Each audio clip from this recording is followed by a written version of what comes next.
Remarkably well, all things considered. I've got a couple of big holes in my leg, and last night they pulled out a 3-inch piece of shrapnel from my back that I didn't know was there, but, you know, all things considered, treatment has been second to none. I'm okay. Could you talk us through the conditions in Homs while you were there, and clearly how things degenerated? Yeah. Try and give us a sense of what it was like to be inside Homs at that time. Arriving in Homs, we arrived in the evening. It's generally quiet in the evenings. That's the only time any movement can be achieved. Come 6:30 every morning, religiously, it's almost a psychological attack. At 6 o'clock the shelling starts, and I mean, I've worked in many war zones. I've never seen or been in shelling like this. It is a systematic. I'm an ex-artillery gunner, so I can kind of follow the patterns. They're systematically moving through neighbourhoods with munitions that are used for battlefields. This is used in a couple of square kilometres. It's unfathomable how they can... The sustained barrage, and I mean, we understand it, we're journalists, we've seen it all before. Them men, women and children cowering in houses are just beyond shell shock. I mean, this is... And completely indiscriminate. Absolutely indiscriminate. There are no targets in Bab al-Amra. The Free Syrian Army are there purely to bring in bread and to stop the ground assault, which over the last week, the intensity of the bombardment has increased daily. The troops are trying to push in. It's an attempt at massacre, and I mean, it's horrifying to think that that's the part we're seeing. You know, once the cameras are gone, as they are now, God knows what's happening.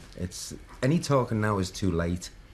The time for talking is actually over. Now the massacre and the killing is at full tilt, and unfortunately they're coming up to me saying, where is the help? People brought me, you know, half a baby in and saying, save my baby, where's the help? And I have no answer. I don't know how we can stand by and watch this. There's not a war, it's a massacre. There's an indiscriminate massacre of men, women, children. And what about the humanitarian situation in terms of power, food, etc.? How desperate was it? There is no power. There's no water. The hospital had no water. Food is down to meagre, what's left, biscuits. It's more than a catastrophe. It's snowing there now. These people can't light fires. The troops are in on the ground. It's a complete failure. In years to come, we're going to sit and we're going to go, how did we let this happen under our nose? And the big problem now is Homs was well organised as regards media. We could get the YouTube clips out. We managed to get in. Once Homs has gone, I could not communicate with the town of Hama, just up the road. The Free Syrian Army can't communicate. What do you think that the people in Homs would like you to say on their behalf? I would say, you know, somebody please forget the geopolitics, forget the meetings, forget all of that, do something. Because as I'm talking to you now, they're dying. They would say, please send help. They need help. This is beyond meetings. They need something to happen. Do you have any sense of, within Homs, how many people would have been killed or injured? How many people need help from the international community? There's still thousands of people in Homs. People seem to think that they've all fled. They haven't.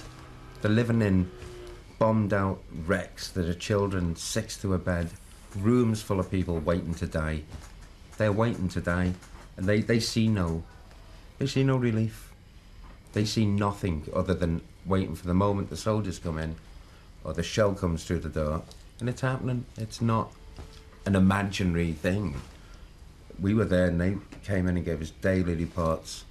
I went into a room in a building for 5 days. We laid there taking direct hits on the building. I came out and the street was gone.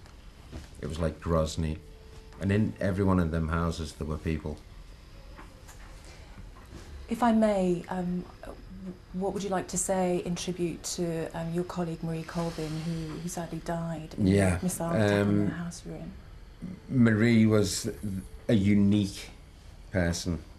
To work with her was just an absolute privilege. She was tenacious, one of the bravest people I know, and to be quite honest, if we never get the choice of how we die, but Marie died doing something she was completely passionate about. She was in one of the most dangerous situations in the world at this current time, and she just wanted to tell the truth. She was horrified. That's why I feel I don't want to talk about me and that, you know, what was happening to them people. You know, we're going to look back with, we're going to have the shame of sitting back and watching it once again, as in Srebrenica, as in Rwanda. It's not too late, but it needs someone to step up to the mark and do something. Otherwise, forget it. We're going to be talking about a massacre beyond measure. Do something.